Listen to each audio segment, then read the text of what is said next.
اعوذ باللہ من الشیطان الرجیم بسم اللہ الرحمن الرحیم الصلاة والسلام علیک یا سیدی یا رسول اللہ الصلاة والسلام علیک یا حبیب اللہ۔ السلام علیکم ورحمۃ اللہ وبرکاتہ۔ کیسے ہیں ڈیئر اسٹوڈنٹس؟ امید کرتا ہوں سب لوگ ٹھیک ہوں گے۔ اللہ پاک جل جلالہ سب کو اپنے حفظ و امان میں رکھے اور سب کی غائبانہ مدد عطا فرمائے، آمین یا رب العالمین۔ جی تو ڈیئر اسٹوڈنٹ، آج کی جو ویڈیو ہے اسپیشلی طور پہ جو ہے یونیورسٹی آف سرگودا کے حوالے سے بنائی جا رہی ہے، لیکن یہاں پہ ایک بات آپ لوگوں سے میں شیئر کرتا چلوں۔ جس طرح کہ ایک کامنلی سبجیکٹ ہیں، پاک اسٹڈی ہو گئی، اسلامیات ہو گئی، اردو ہو گیا، عربک ہو گئی، اسی طرح سے جو ہے انگلش ہو گیا، تقریباً جو ہے یہ پاکستان کی تمام یونیورسٹیوں میں سلیبس اس کا جو ہے کامن ہی ہے، سیم ہے، ملتا جلتا ہے۔ باقی آ جاتا ہے پیپر کا طریقہ کار تھوڑا سا جو ہے اس میں چینج ہے۔ اب اس میں جو پیپر کا طریقہ کار ہے وہ کیا ہے، اور آیا کہ اس میں شارٹ کویسچن بھی ہیں کہ نہیں ہے، لانگ کویسچن بھی ہیں کہ نہیں ہے، کون سا کویسچن جو ہے آپ لوگوں نے لازمی طور پہ اٹیمپٹ کرنا ہے، کون سا آپ لوگ جو ہے چھوڑ سکتے ہیں، کسی میں سے کیا چوائس ہے یا نہیں ہے۔ تو آج کی ویڈیو کے اندر انشاءاللہ العزیز پہلی بات یہ ہے کہ پہلا جو پرچہ ہے جنوبی ایشیا میں مسلم قومیت کا، انشاءاللہ العزیز یہ سارے کا سارا کوشش کرنے لگے ہیں کہ سالو کریں گے۔ اور دوسری بات یہ ہے کہ جو لوگ اس چینل پہ نہیں ہیں، سب سے ہماری ریکویسٹ ہے کائنڈلی چینل کو سبسکرائب کریں، لائک کریں، شیئر کریں، تاکہ اس طرح کی تمام انفارمیٹیو ویڈیو سب سے پہلے آپ لوگوں تک پہنچ سکے۔ جی تو ڈیئر اسٹوڈنٹ، اس میں جو پیپر کا طریقہ کار ہے وہ آپ لوگوں سے میں ڈسکس کرتا چلوں کہ پیپر کے جو ہے دو پارٹس بنائے جاتے ہیں۔ اس میں ایک حصہ جو آپ لوگوں کا آبجیکٹیو پہ ہوتا ہے، دوسرا حصہ جو آپ لوگوں کا سبجیکٹیو پہ ہوتا ہے۔ آبجیکٹیو جو ہے اس میں آپ لوگوں کو کویسچن نمبر 1 دیا جاتا ہے جو کہ لازمی طور پہ آپ لوگوں نے حل کرنا ہوتا ہے، اور اس میں جو ہے شارٹ کویسچن آپ لوگوں کو دیے جاتے ہیں۔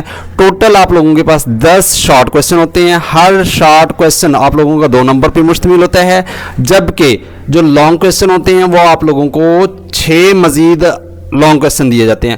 اب اس میں جو 6 کویسچن ہیں اس میں سے آپ لوگوں نے کوئی سے 4 کویسچن اٹیمپٹ کرنا ہوتے ہیں، اور ہر کویسچن جو ہے آپ لوگوں کا جو لانگ کویسچن ہے وہ 20 مارکس پہ مشتمل ہوتا ہے۔ اس طرح سے کل ملا کے آپ لوگوں کا 100 مارکس بن جاتا ہے۔ اب اس میں جو پالیسی ہے یونیورسٹی آف سرگودا کی پاسنگ مارکس کی، تو وہ کچھ اس طرح سے ہے، اگر آپ لوگوں کے ایک پیپر میں 40% مارکس آ جاتے ہیں، یعنی 40 نمبر آپ لوگ جو ہے 100 میں سے لے لیتے ہیں، تو آپ لوگ پاس ہو جاتی ہیں۔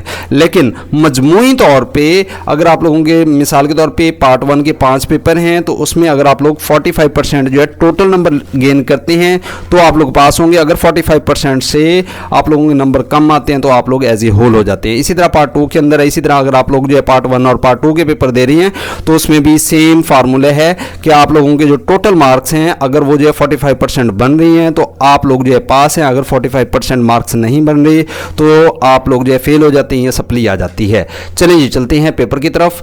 پہلا پیپر ہے ہمارے پاس جنوبی ایشیا میں مسلم قومیت۔ تو پہلا سالانہ امتحان 2015 کا پیپر جو ہے انشاءاللہ العزیز سالو کرنے لگے ہیں۔ حصہ معروضی ہے۔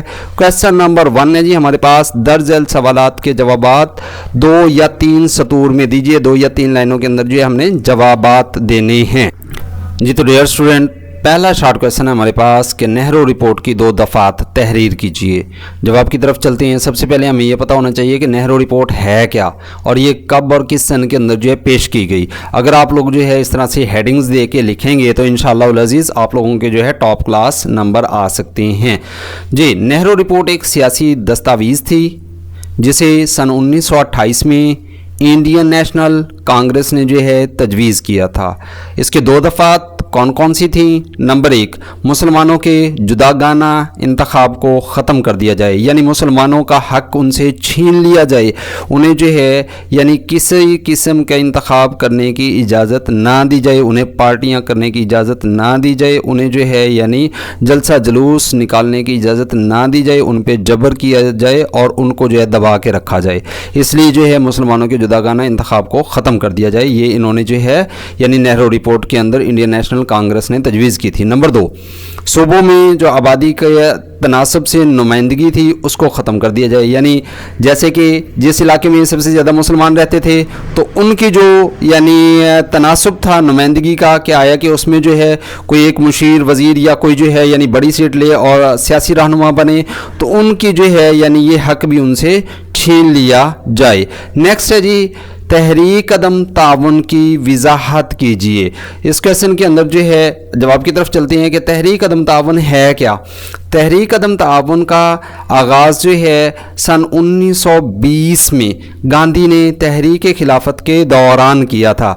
यहाँ पे एक लफ्ज़ जो आ रहा है अदम, अदम का मतलब यहाँ पे क्या लिया जाएगा कि यानी गैर मौजूदगी, जिसे माना ही ना जाए। तहरीक यानी हरकत में आने वाली एक पार्टी, ताउन जिसमें जो है ताउन ना किया जाए।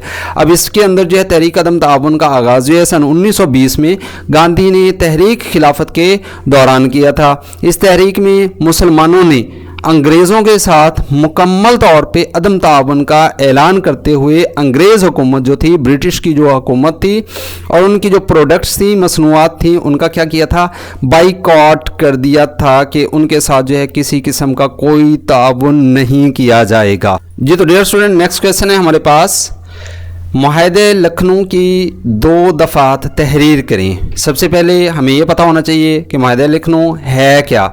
लखनऊ जो है एक जगह का नाम है और उस जगह जो मुआहदा किया गया, किन किन पार्टियों के अंदर मुआहदा किया गया था, इंडियन नेशनल कांग्रेस जो कि इंडिया की जो है पार्टी थी और दूसरी पार्टी जो है ऑल इंडिया मुस्लिम लीग यानी बड़े सगीर जो है बहुत बड़ा टुकड़ा है। तो उस टुकड़े के अंदर जो है 2 बड़ी कौमें आबाद थी, मुसलमान और हिंदू। तो मुसलमानों की तरफ से जो है मुस्लिम लीग थी और इंडियन की तरफ से जो है यानी हिंदुओं की तरफ से जो है इंडियन नेशनल कांग्रेस थी। तो इन 2 पार्टियों के अंदर जो है एक मुआहदा तहरीर हुआ था किस सन में, 1916 के अंदर। तो इस मुआहदे को जो है मुआहदे लखनऊ का नाम दे दिया गया। चलें जी चलते हैं डेफिनेशन की तरफ कि लखनऊ मुआहदा जो है जिस पर 1916 में दस्तखत हुए थे इंडियन नेशनल कांग्रेस और ऑल इंडिया मुस्लिम लीग के दरमियान एक मुआहदा था जिसका मकसद बरतानवी हुकूमत को मुश्तरका आइनी इस्लाहात की तजावीज़ पेश करना था, जिससे खुद मुख्तारी की जद्दोजहद में हिंदू और मुस्लिम इत्तेहाद को फ़रोग़ दिया गया था। इसने हिंदुस्तानियों के लिए सियासी हकूक़ के हसूल के लिए एक मुश्तरका नुक्ता नज़र की बुनियाद रखी। अब इसमें जो 2 दफ़ात हैं वो कौन कौन सी हैं। नंबर 1, मुसलमानों के लिए कानून साज असम्बली में 1/3 नशिस्तें देने का फ़ैसला किया गया। क्या मतलब है, अगर कुल 3 सीटें हैं तो उसमें से 1 सीट जो है मुसलमानों को लाजमी तौर पे दी जाएगी। नंबर 2, सूबाई खुद मुख्तारी को पुरजोर अंदाज से पेश किया गया था। तो ये 2 दफ़ात थी जो मुआहदे लखनऊ के अंदर पेश की गई थी। नेक्स्ट है जी हमारे पास क्वेश्चन कि मुस्लिम लीग के पहले सदर और सेक्रेटरी जनरल का नाम बताएं। जवाब की तरफ चलते हैं। सदर का नाम सर सुल्तान मोहम्मद शाह आगा खान सोइम था। नेक्स्ट जो सेक्रेटरी जनरल था उसका नाम नवाब मोहसिन उल मुल्क था। जी तो डियर स्टूडेंट, नेक्स्ट क्वेश्चन है हमारे पास, पूना पैकेट की वजाहत कीजिए।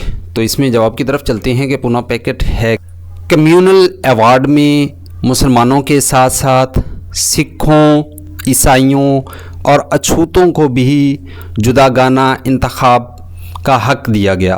तो गांधी ने शदीद एहतजाज किया, जिसके बाद गांधी और डॉक्टर अम्बेडकर के माबैन पूना के मकाम पर एक मुआहदा तय पाया।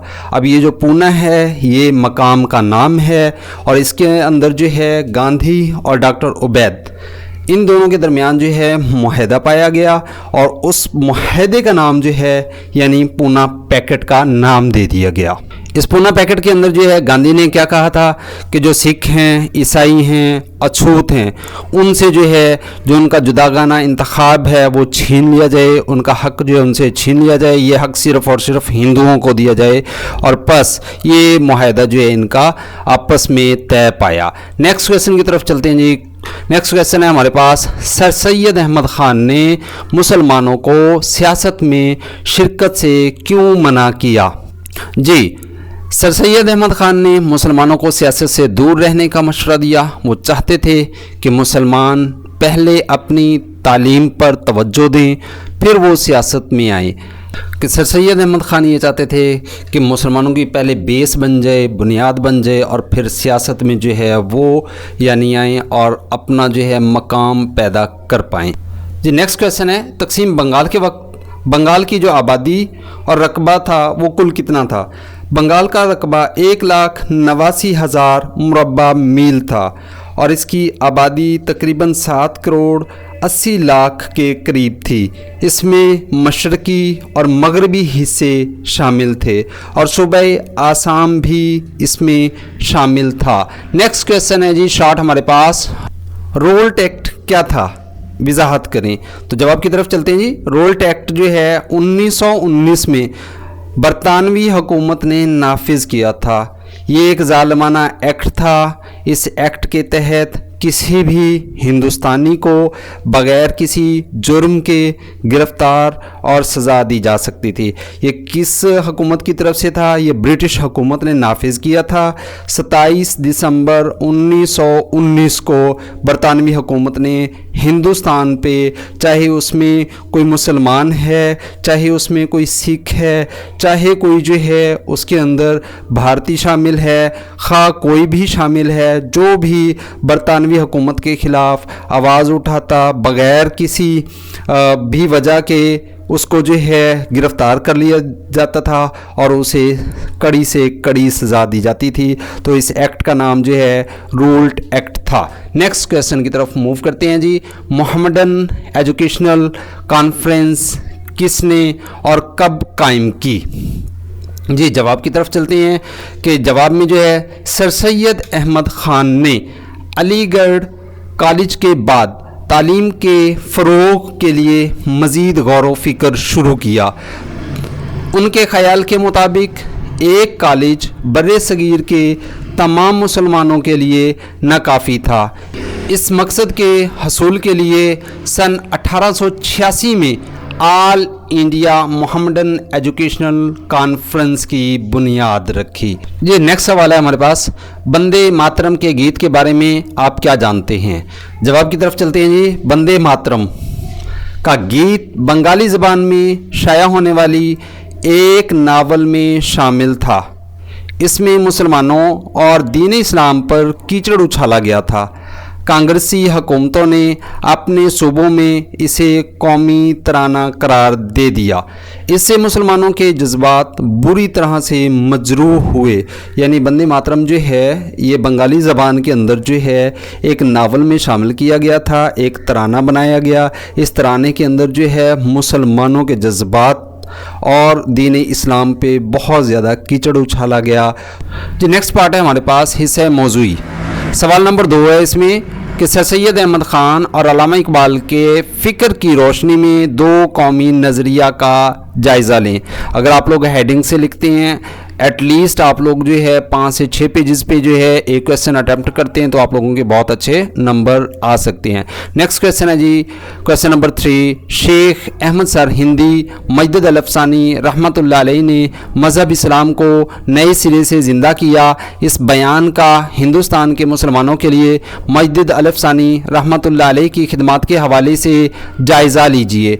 नेक्स्ट क्वेश्चन नंबर 4 है हमारे पास, तहरीक पाकिस्तान में उलमा और सूफिया इकराम के किरदार का जायज़ा लीजिए। क्वेश्चन नंबर 5 है, गोल मेज़ कॉन्फ्रेंसें हिंदुस्तान के आइनी मसाइल का हल तलाश करने में क्यों नाकाम रहीं, वजाहत कीजिए। क्वेश्चन नंबर 6 है, सन 1937 से 1939 के दरमियान कांग्रेसी वजारतों के किरदार का तनकीदी जायज़ा लीजिए। सवाल नंबर 7 हमारे पास है जी last question, Radcliffe award का तज्जिया कीजिए और हिंदुस्तान के मुसलमानों के साथ इस अवार्ड के तहत जो नाइंसाफ़ियाँ की गई उनका नाम लीजिए। तो मुझे उम्मीद है आज की वीडियो काफ़ी ज़्यादा हेल्पफुल हुई होगी। तो जिन लोगों ने अभी तक चैनल को सब्सक्राइब नहीं किया उन सब से हमारी रिक्वेस्ट है काइंडली चैनल को सब्सक्राइब करें, लाइक करें, शेयर करें। इंशाल्लाह नेक्स्ट वीडियो में होगी मुलाकात। अपना रखें ढेर सारा ख्याल, फी अमानिल्लाह।